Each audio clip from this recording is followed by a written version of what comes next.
The observation deck of Axis Prime offered a view that took breath away. Thousands of ships floated in the darkness of space, each one representing a different civilization from across the galaxy. Some ships looked like crystals that caught starlight. Others were massive metal spheres that hummed with energy. A few appeared to be living creatures, their biological hulls pulsing with light. Captain stood at the glass, his reflection staring back at him. He wore his best uniform, the one with all the medals from Earth's wars. Behind him, Ambassador adjusted her formal robes. She looked nervous, though she tried to hide it. "First time humanity gets invited to the big table," said the military. He was younger than, but his eyes held the hardness of someone who had seen combat. "About time they noticed us." "Invited might be a strong word," said softly. "We asked to come, many times." Turned from the window. "Doesn't matter how we got here. What matters is what we do now. Earth needs allies. This void swarm is destroying entire star systems. If we don't work together, it will reach our home eventually." The doors to the council chamber opened with a sound like singing crystal. Inside, the chamber was enormous. 47 different species sat in a circular arrangement, each on platforms suited to their biology. Some breathed different atmospheres, protected by shimmering force fields. Others floated in tanks of liquid. A few easy description. At the center stood the speaker's podium, where a tall figure with gray skin and 4 arms waited. This was the High Speaker, leader of the council. His face was angular, almost cruel in its perfection. "Humans," the speaker said. His voice came through translators that made it sound like wind through caves. "You have traveled far to join us. The council recognizes your achievement in developing faster-than-light travel." Stepped forward and bowed. "Thank you, honored speaker. Earth comes in peace and friendship. We have heard of the void swarm threat. We wish to offer our help and join the council in defending the galaxy." Silence filled the chamber. Then slowly a sound began. It took a moment to realize what it was. Laughter. The aliens were laughing at them. The speaker raised one hand for silence. "Your offer is noted. However, humanity is still very young. You have only just learned to travel between stars. Many species here have done so for thousands of years." From one platform, a creature that looked like a giant insect clicked its mandibles. "The humans still fight wars among themselves," the matriarch said. Her translator made her voice sound like breaking glass. "They cannot even unite their own world. Why should we trust them with the affairs of the galaxy?" Stepped forward, his jaw tight. "We brought tactical analysis of the void swarm. Our scientists have studied the attack patterns. We have ideas that could help." He activated a holographic display. It showed the swarm's movements, predicted paths, potential weak points. Had spent months preparing this presentation. It represented Earth's best military thinking. The speaker barely glanced at it. "Simplistic," he said. "The council's strategists are far more advanced. Your analysis shows a primitive understanding of spatial warfare." "But the swarm keeps winning," said, unable to stop himself. "Your fleets keep losing. Maybe a different perspective could help." The chamber erupted in angry sounds. Translators struggled to keep up with the flood of alien speech. "Arrogant primitives. They have no respect. Remove them." The speaker's 4 arms spread wide, calling for quiet again. When he spoke, his voice was cold. "Captain, Ambassador, the Galactic Council appreciates your journey here. However, we must decline your petition for membership. Humanity is not ready." His face went pale, but the threat will be handled by those with experience, the speaker interrupted. "Furthermore, the Council explicitly forbids human involvement in the void swarm crisis. Your ships will remain in your home system. You lack the technology, the strategy, and the discipline for this conflict. If humans enter the war zone, they will only become casualties. Casualties we cannot afford to manage." From another platform, a being made of flowing energy spoke. Perhaps in another century, when you have matured as a species, we can revisit this discussion. A century, said. In a century, the swarm might have consumed half the galaxy. The matriarch made a sound like scraping metal. Then, it is fortunate that humanity will be safe in their distant corner of space, away from the fighting.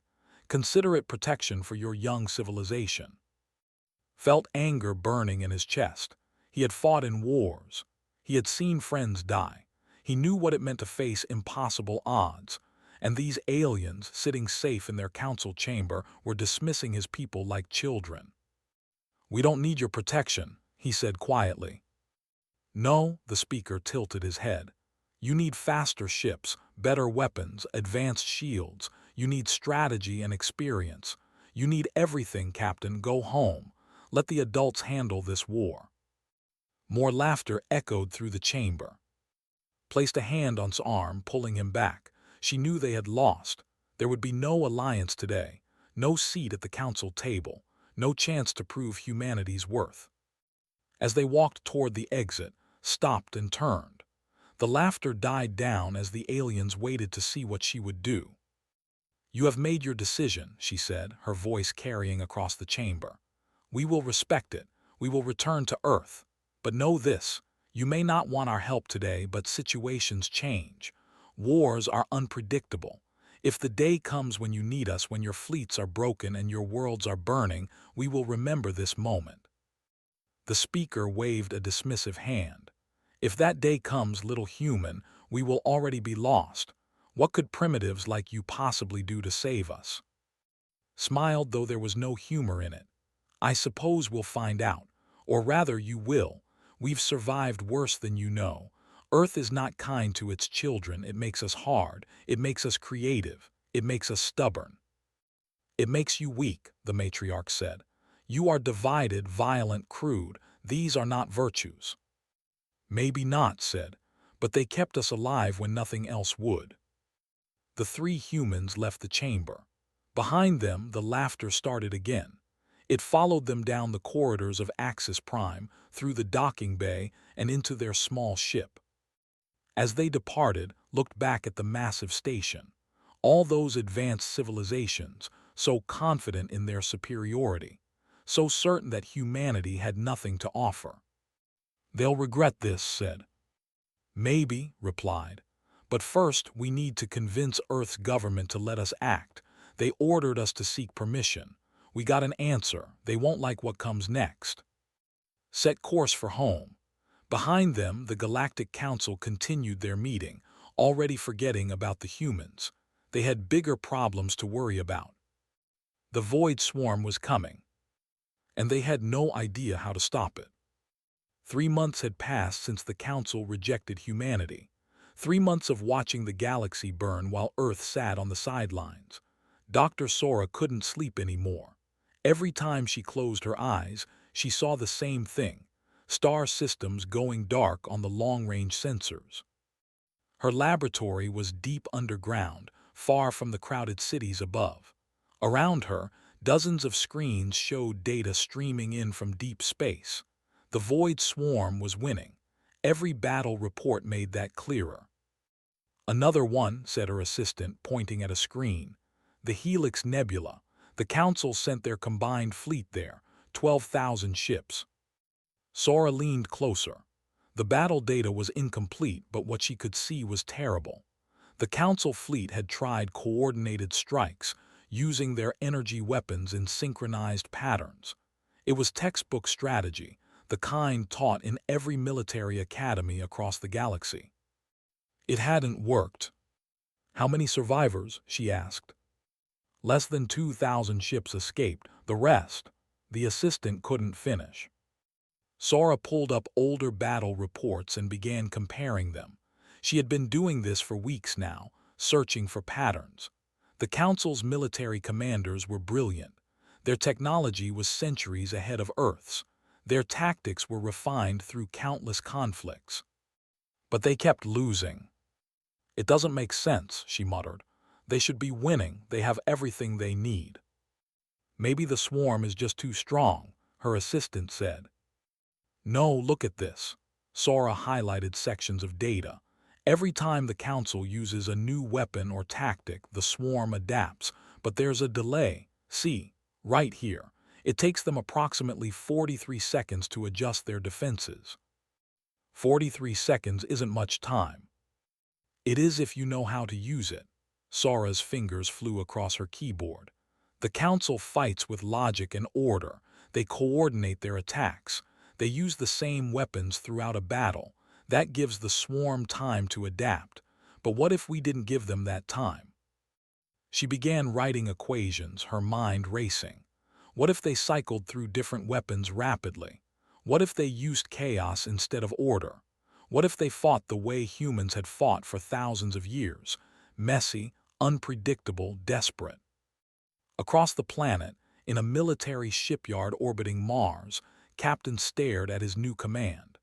The Indomitable was Earth's carrier, fresh from the construction docks. She wasn't as advanced as the alien ships, but she was built with one advantage. She was designed by humans who understood that battles rarely went according to plan. Captain approached carrying a data pad. I've got the volunteers, 47 ships, not much, but they're the best crews we have. And the government's position, asked, though he already knew the answer. They forbid any intervention. The Council's orders were clear. If we cross into the war zone, we violate galactic law. Earth could face sanctions, blockades, maybe worse. Nodded slowly. Then we don't go as Earth's fleet. We go as volunteers, private citizens exercising their right to travel. That's a thin excuse, sir. It's the only one we have. Turned to face his crew.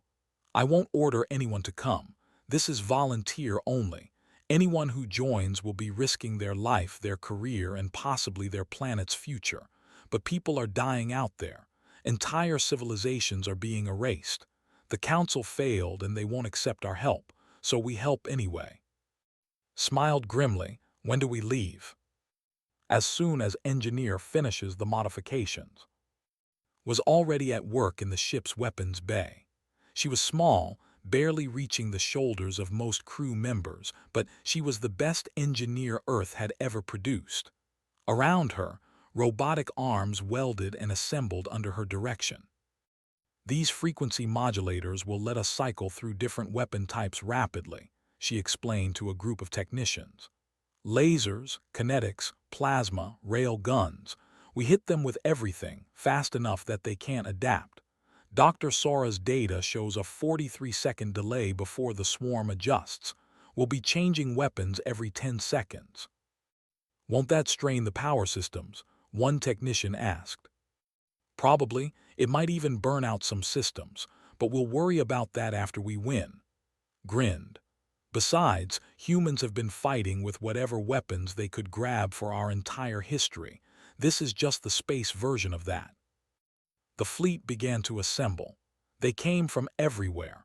Military volunteers who risked court-martial, civilian pilots who couldn't stand doing nothing, engineers who wanted to test their crazy ideas. They weren't the biggest fleet or the most advanced, but they were ready to fight. In the command center spread out tactical plans. He had studied every human conflict in history, looking for strategies that might work against the swarm. Guerrilla warfare, ambush tactics, psychological operations, all the things that the civilized council would consider crude or dishonorable. We can't fight them head-on, he told his planning team. We're outnumbered but we're also unpredictable. The swarm has adapted to logical enemies. We're going to be illogical. We're going to be chaos. Lieutenant, one of the fighter squadron leaders, studied the plans with a skeptical eye. Sir, this strategy, it's insane. We're talking about flying directly into enemy formations, using debris fields for cover, detonating our own ships if necessary. Yes, said simply. The Council would call this suicide. The Council is losing. We're going to try something different. Back on Earth, Dr. Sora received a message. It was encrypted, routed through multiple channels, almost impossible to trace. Captain was asking for her research, all of it. everything she had learned about the swarm's adaptation patterns. She shouldn't send it. Helping an unauthorized military operation could end her career. But she thought about those dark star systems. She thought about the millions of lives already lost. She thought about what would happen if the swarm wasn't stopped. She sent everything. The volunteer fleet departed in secret, leaving Earth's orbit in small groups to avoid detection. They met at a rendezvous point beyond Neptune's orbit, far from prying eyes. 47 ships, 3,000 crew members, all of them willing to risk everything, stood on the bridge of the Indomitable looking at the faces around him. Young and old, military and civilian, all human, all determined. "They laughed at us," he said quietly. "The council told us we were primitives, too young, too violent, too crude. They said we'd only be casualties."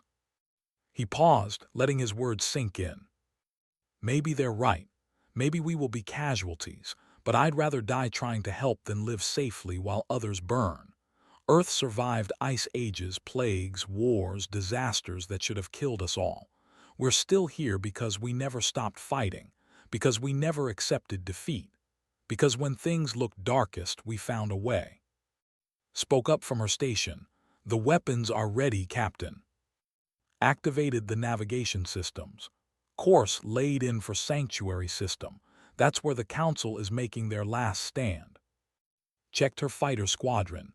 "Birds are ready to fly, sir." Looked out at the stars. Somewhere out there, the Galactic Council was fighting for survival. They didn't want human help. They had made that very clear. "Too bad." "All ships," broadcast to the fleet, "jump on my mark. Let's show them what primitives can do." The fleet engaged their FTL drives. Space bent around them, and they vanished into the darkness, racing toward a battle they weren't invited to. Behind them, Earth continued its rotation, unaware that its first real war among the stars was about to begin. Ahead of them at Sanctuary, Commander or watched his fleet die. They had lost his high speaker in the Battle of Helix. Now he was losing everything else. The void swarm surrounded them on all sides. Thousands of entities, each one the size of a cruiser, each one hungry for destruction. His sensors officer shouted something, but or couldn't hear over the sounds of explosions. Another ship gone, another 1,000 lives ended. He prepared to give the evacuation order. At least they could save the refugees on the planet below. At least some would survive. Then his sensors officer shouted again, louder this time. "Sir, new contacts, multiple FTL signatures, unknown configuration." More swarm, or asked, though his hearts were already sinking. They couldn't handle more. "No, sir, the signatures they're human." Or felt something he hadn't felt in months. Hoping. The human fleet dropped out of FTL behind the void swarm formation. For a moment, nobody on either side moved. The swarm entities seemed to pause, their sensors sweeping over the new arrivals. The Council forces held their fire, confused by the unexpected reinforcements. On the bridge of the Indomitable, watched the tactical display. Or's fleet was surrounded, their defensive formation collapsing. The swarm had them trapped against the planet. It was a killing box, and the Council was inside it. Said calmly, "Are we ready?" "All systems green, Captain. Weapons cycling is operational." The tactical officer smiled. It wasn't a nice smile. "Battle Plan Alpha is loaded. All ships acknowledge." The fighter pilot's voice crackled over the comm. "My squadron is ready to dance, sir." Took a deep breath. This was it. The moment humanity either proved itself or died trying. All ships, execute. What happened next would be studied in military academies for generations. But in that moment, it looked like pure chaos. The human fleet didn't attack in formation. Instead, they scattered in every direction, each ship following its own path. The swarm's sensors tried to track them, but the humans moved erratically. They used thruster burns at random intervals. They spun and twisted, making their vectors impossible to predict. Lieutenant led her fighter squadron straight into an asteroid field that ringed the system. The swarm entities turned to pursue, expecting an easy kill. Instead, the fighters vanished among the rocks. Now shouted. The fighters reappeared from different positions, their weapons already firing. But they weren't using just one type of weapon. As Dr. Sora had predicted, they cycled through everything they had. Lasers for 3 seconds, kinetic rounds for 4 seconds, plasma bursts for 2 seconds, rail gun shots for 5 seconds. The swarm entities adapted to the lasers, strengthening their shields. Then the kinetics hit. They adapted to the kinetics. Then the plasma burst through. Every time they adjusted, the humans had already switched to something new. "It's working," Swingman shouted. "They can't keep up." The Indomitable charged directly at a cluster of swarm entities. Modifications hummed to life. The carrier's weapons bays opened, revealing dozens of different weapon systems.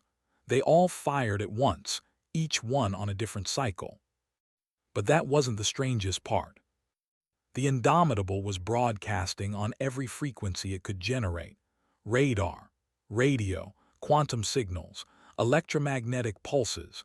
To the swarm sensors, it looked like hundreds of ships instead of one.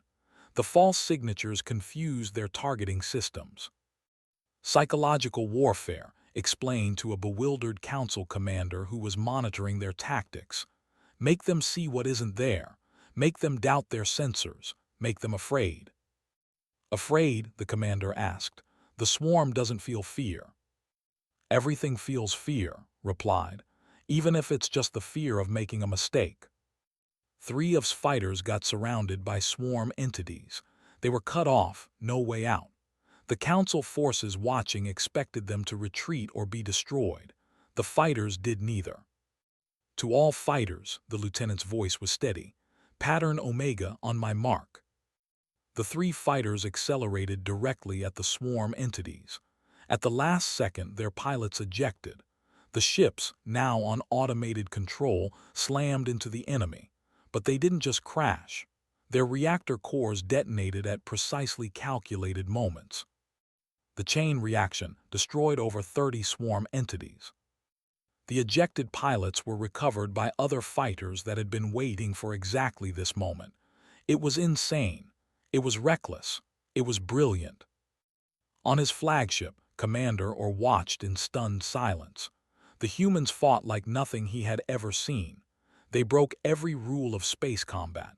They took risks that no sane commander would approve. They used tactics that military textbooks specifically warned against. And they were winning. "Sir," his tactical officer said, "the swarm is adapting to their weapon frequencies, but by the time they do, the humans have changed again. The adaptation delay that our strategists said was too short to exploit, the humans are exploiting it." Or made a decision. "All ships follow the human tactics, break formation, engage independently, switch your weapons randomly." "Sir, that goes against all our training." "Do it." The council forces, hesitant at first, began to spread out.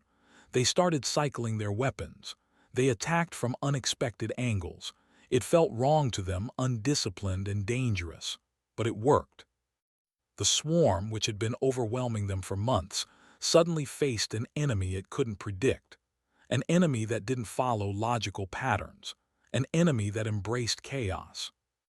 Captain piloted the Indomitable through a gap in the swarm formation. Ahead of him, a massive cluster of entities was regrouping, trying to form a new attack pattern. He had a choice: take the safe route around them or charge straight through. He charged straight through. "Captain," his navigator shouted, "we'll be surrounded." "That's the idea," replied. "Overcharge the weapons. I don't care if it burns them out." "Overcharging now. We'll have maybe 30 seconds before the systems fail." 30 seconds is 29 more than I need." The Indomitable dove into the heart of the swarm formation. Every weapon it had fired at maximum power. Laser banks glowed white-hot. Kinetic cannons fired so fast they screamed. Plasma vents overheated, spewing energy in every direction. The carrier became a moving storm of destruction. Swarm entities exploded around it. They tried to adapt, but the sheer volume of different attacks hitting them simultaneously was too much. Their adaptation systems overloaded, trying to defend against everything at once. The Indomitable burst out the other side, trailing smoke and sparks. Half its weapons were offline. Its shields were failing, but behind it the swarm formation was shattered. "All systems critical," reported. "We need to fall back for repairs." "Not yet," said. "One more pass." "Captain, the ship won't survive another pass." "Then we better make this one count." Pattern. The tactical officer checked his displays. Beta 9, the stupid one. "Perfect." Pattern Beta 9 was nicknamed the stupid one because it involved the carrier pretending to be disabled while actually preparing for a massive ambush. It was a tactic that only worked if the enemy thought you were helpless. The Indomitable powered down its engines and weapons. It drifted, looking dead in space. Emergency beacons activated, broadcasting distress signals. To the swarm, it looked like an easy target. They swarmed toward it. Waiting in the debris field, fighters held position. On the Indomitable, weapon crews manually loaded every remaining missile, torpedo, and mine, rerouted all available power to one massive capacitor. The swarm closed in, hundreds of entities converging on the apparently helpless carrier. "Wait for it," whispered. Closer, closer. The swarm entities were almost on top of them. Now! The Indomitable came alive. Every remaining weapon fired at once. The stored capacitor released all its energy in a single massive electromagnetic pulse. The fighters burst from the debris field, weapons blazing. Even some of the council ships, understanding the trap, added their firepower. The swarm formation didn't just break, it disintegrated. When the light from the explosions faded, the battle was over. The surviving swarm entities retreated, fleeing the system. They had never done that before. In every previous battle, they fought until they won or were destroyed. But now they ran. On the bridge of his flagship, or tried to understand what he had just witnessed. The humans had been outnumbered. They had inferior technology. They should have died in the first minutes of combat. Instead, they had won. His communications officer spoke up. "Sir, Captain is hailing us." Or straightened his uniform. "Put him through."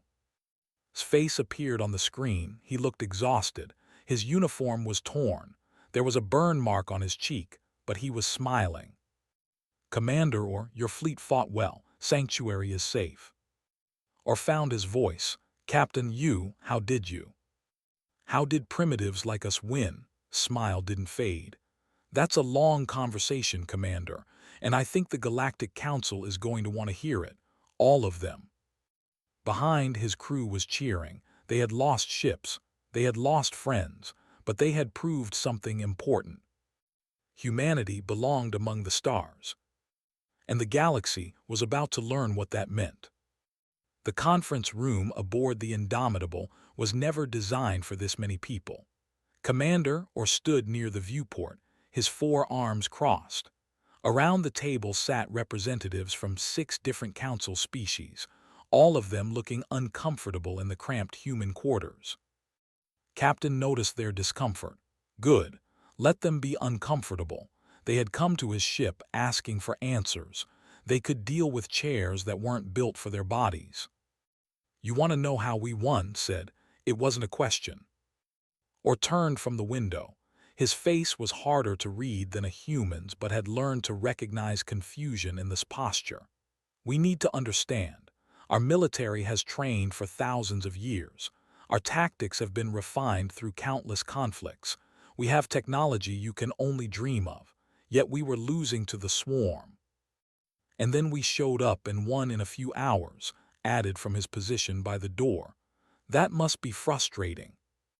"It's not about frustration," an officer said, his translator making his voice sharp. "It's about survival. If your tactics work, we need to know why. The swarm will return, next time with more forces." Ambassador entered the room, followed by Dr. Sora. The scientist looked nervous, clutching her data pad like a shield. She hadn't expected to be called to a military briefing. "Dr. Sora has been studying the swarm longer than anyone on Earth," explained. "She's the one who discovered their weakness." Sora swallowed hard, then activated her pad. A holographic display appeared in the center of the table, showing the swarm's attack patterns. The Void Swarm uses distributed intelligence. Each entity is connected through quantum entanglement. When one adapts to a threat, they all adapt. It makes them incredibly effective against standard military tactics. "We know this," the officer said impatiently. "Tell us something new." "The adaptation takes time," Sora continued, her voice growing stronger. 43 seconds to be exact. From the moment they identify a new threat until they fully adjust their defenses. Your tactics, the Council's tactics, use coordinated, sustained attacks with the same weapon types. The swarm had plenty of time to adapt. Or leaned forward, but you changed weapons constantly, never giving them time to adjust. "Exactly, but that's not the only reason we won." Sora looked at, who nodded for her to continue. "Commander, can I ask you a question? How many different species are on the Galactic Council?" 47, or answered confused. "And how many of those species evolved on peaceful worlds? Stable environments where survival didn't require constant adaptation?" Or paused, "Most of them, perhaps 42 or 43. And the others?" "Worlds with environmental challenges, volcanic activity, orbital irregularities, nothing extreme." Sora smiled sadly. "Earth is what we call a death world, Commander. Our planet has tried to kill us from the moment our ancestors developed consciousness. Ice ages that froze entire continents, volcanic eruptions that blocked out the sun, diseases that wiped out millions, predators that hunted us. We survived by learning to adapt faster than anything trying to kill us." She pulled up images of Earth's history. Humans huddled in caves during ice ages, ancient battles between rival tribes, natural disasters destroying civilizations. "We didn't just evolve to survive on Earth," added quietly. "We evolved to fight it. Every generation faced new challenges. We couldn't rely on logic alone because nature isn't logical. We had to be creative, unpredictable, desperate." Stepped forward.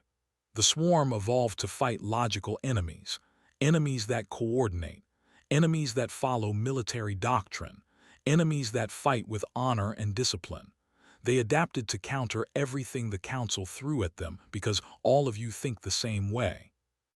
"That's absurd," the officer protested. "We are different species with different cultures." "But you all developed on safe worlds," countered. "You all learned warfare from textbooks and simulations. You all value order and efficiency. The swarm learned to beat order with adaptation. We beat them with chaos." Activated another display showing footage from the battle. "Watch Lieutenant's squadron, see how they fly, no formation, no coordination. Each pilot making independent decisions based on what they see. That's not military doctrine, that's survival instinct." The Council representatives watched the fighters weaving between asteroids, appearing and disappearing without pattern. "Now watch when they detonate their own ships," continued. The footage showed the 3 fighters sacrificing themselves, causing the massive chain reaction. Every military academy in the galaxy teaches that protecting your forces is priority 1. We teach that winning is priority 1. Sometimes that means sacrifice. "That's not sacrifice," or said softly. "That's suicide." The pilots ejected, said, speaking up from her corner.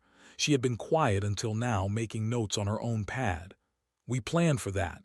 Every suicide attack had an extraction plan. Risky? Yes.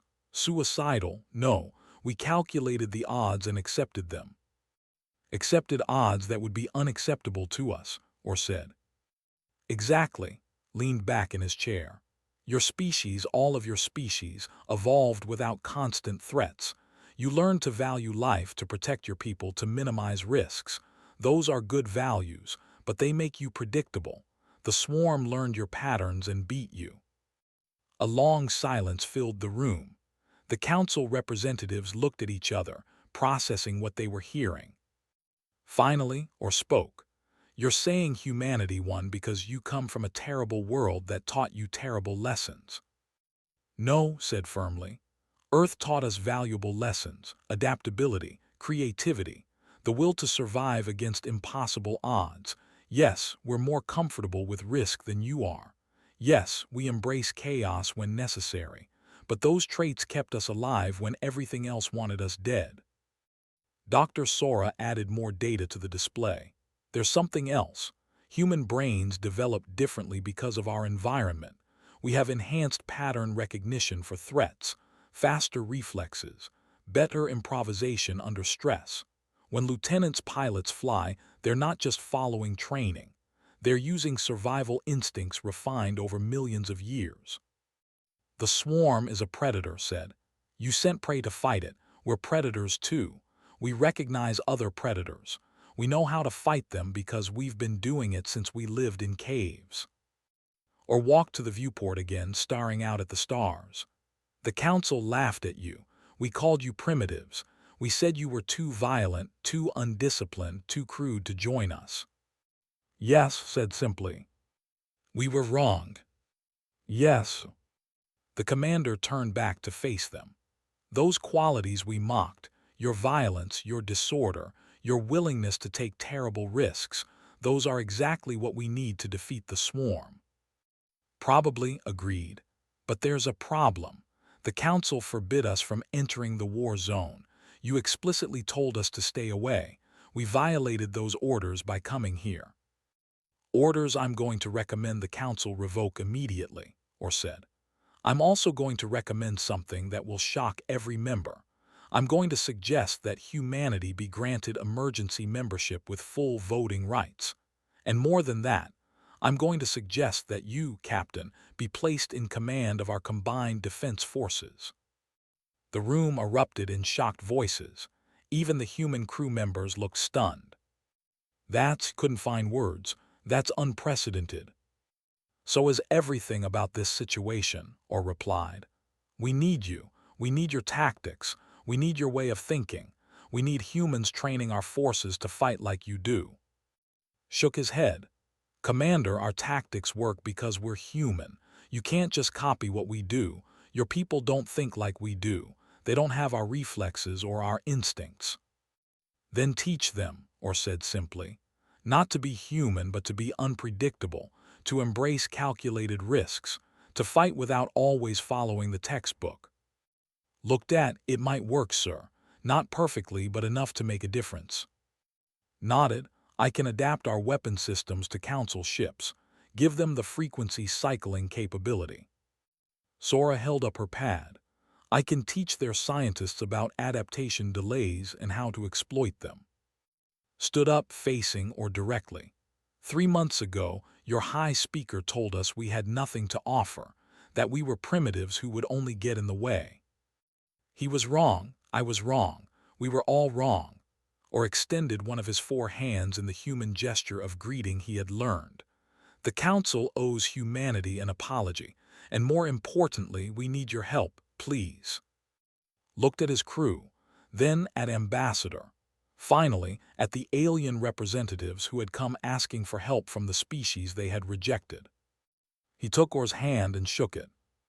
All right, Commander, let's save your galaxy.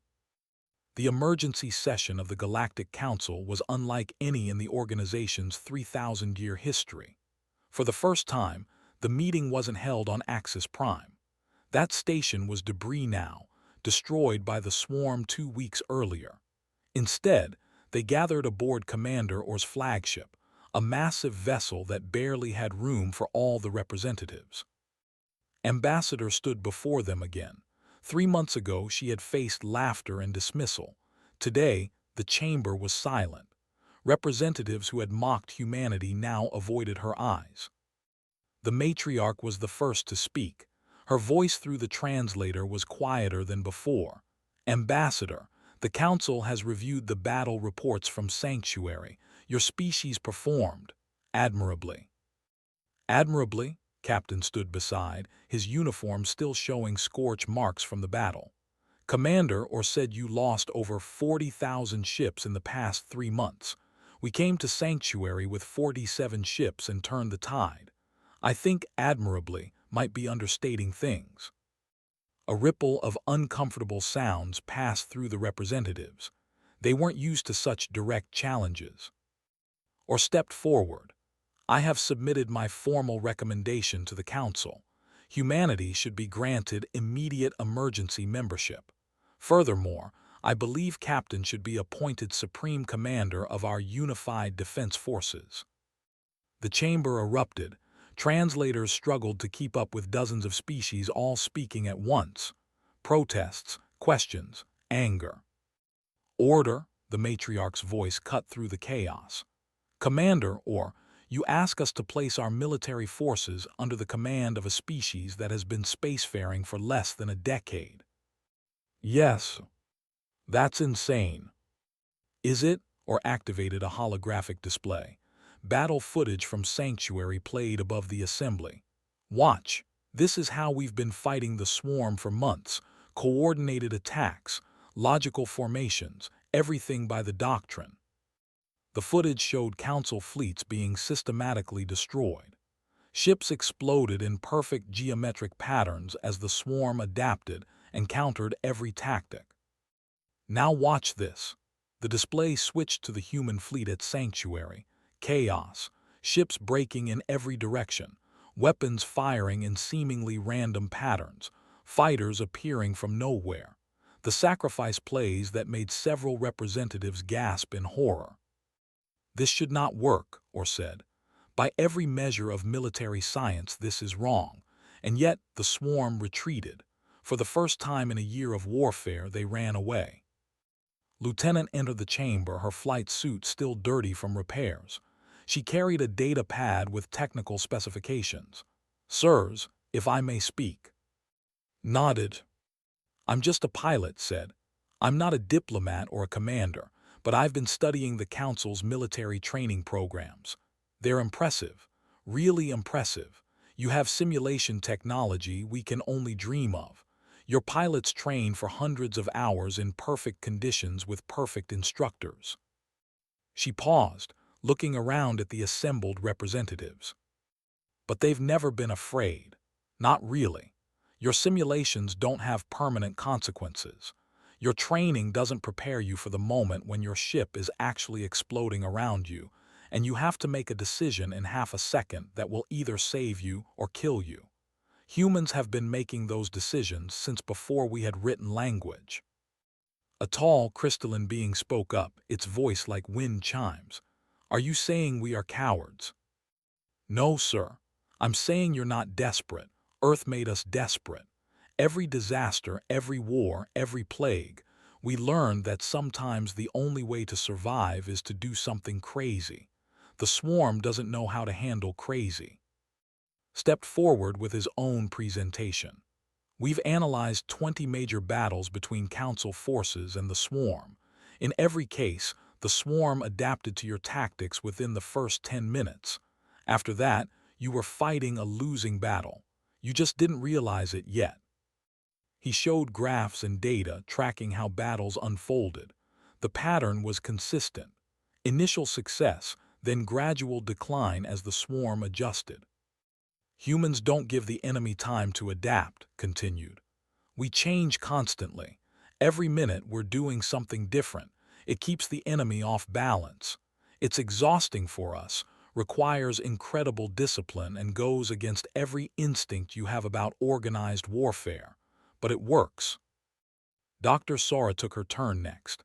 I've been working with Council scientists. They're brilliant, but they all approach problems the same way, methodically, logically, step by step. The swarm evolved to counter that approach. Human science is messier. We make leaps of intuition. We try things that seem stupid just to see what happens. Sometimes we fail spectacularly. but sometimes we stumble onto solutions that pure logic would never find. She displayed her research on the swarm's adaptation mechanisms. The 43-second delay is their weakness, but it's only a weakness if you can change your tactics faster than that. Council forces can't. You're trained to commit to a strategy and execute it fully. Humans are trained to survive, which means abandoning bad strategies immediately and trying something else.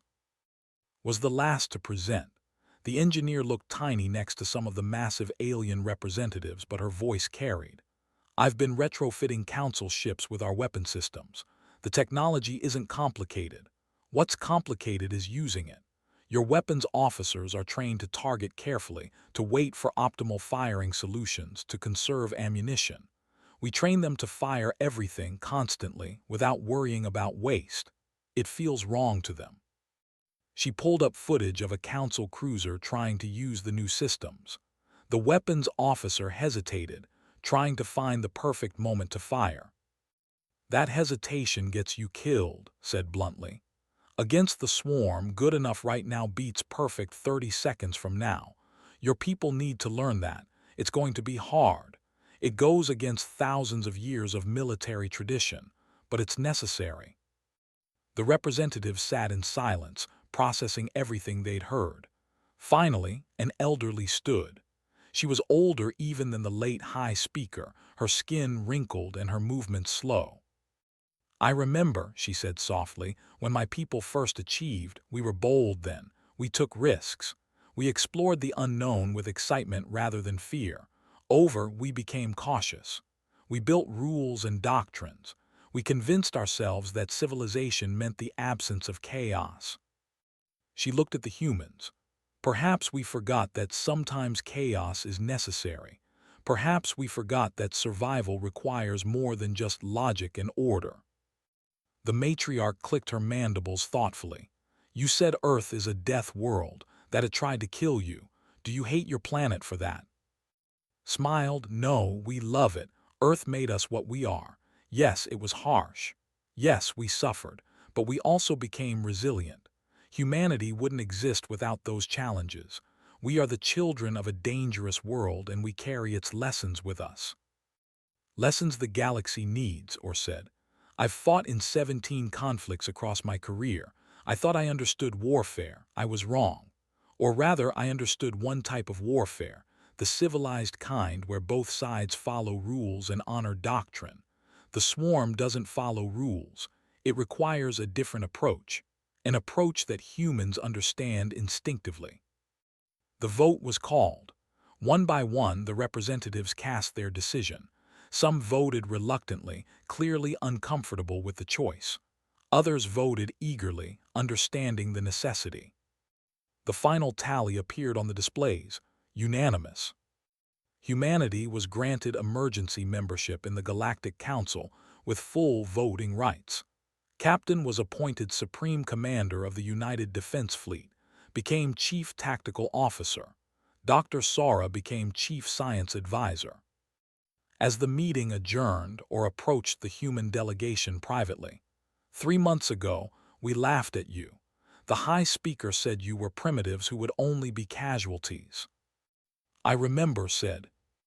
I want you to know something. Or's voice was heavy. He died in the Battle of Helix. He died believing we were right to reject you. I used to agree with him. Now I understand we weren't protecting you from the war. We were protecting our pride. We couldn't admit that primitives might know something we didn't. And now asked.